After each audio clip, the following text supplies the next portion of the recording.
নমস্কার, welcome to my channel. সকলকে জানাই শুভ পহেলা বৈশাখ। আশা করি তোমাদের পহেলা বৈশাখ খুব সুন্দর কেটেছে।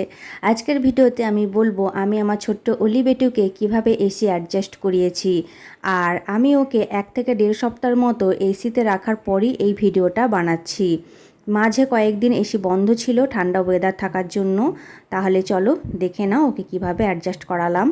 তো সবথেকে বড় কথা হচ্ছে যে আমাদের রুমের টেম্পারেচারটা এই গরমে একবার দেখো 32। আর এই দিন আমার লাইট অফ ছিল, সেই জন্য সন্ধ্যে থেকে লাইট অফ রাখার জন্য ও টেম্পারেচার 32। যদি না রাখতাম তাহলে 33 34 এরকম থাকে। আর ভীষণই গরম থাকে, বিছানা গরম হয়ে যায়, দেওয়াল গরম হয়ে যায়, পাখার হাওয়া গরম হয়। তো এমন অবস্থায় এসি ছাড়া সত্যি একদম সম্ভবই নয়। আর ও তো রাত্রিরে ঘুমাতেই চায় না।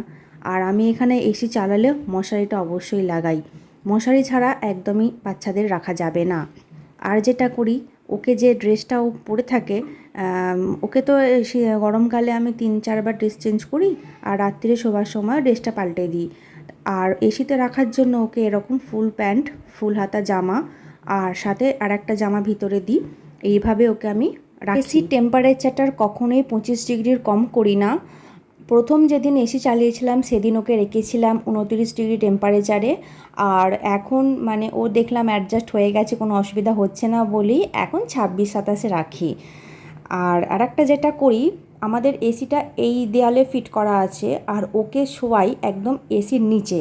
তার একটাই কারণ, এসির যে ব্লেডগুলো থাকে, যে হাওয়া, ঠান্ডা হাওয়াটা ওর গায়ে কিন্তু পৌঁছায় না। এটা একটা সুবিধাই হয়েছে, ওই জন্য ওকে এরকম এসির নিচ বরাবরই ওকে রাখি। আশা করি এই ভিডিওটা তোমাদের কাছে হেল্পফুল হবে। যদি হয় তাহলে একটা লাইক করে দিও, আর যারা নতুন দেখছো আমার চ্যানেলটি সাবস্ক্রাইব করে দিও। Thank you.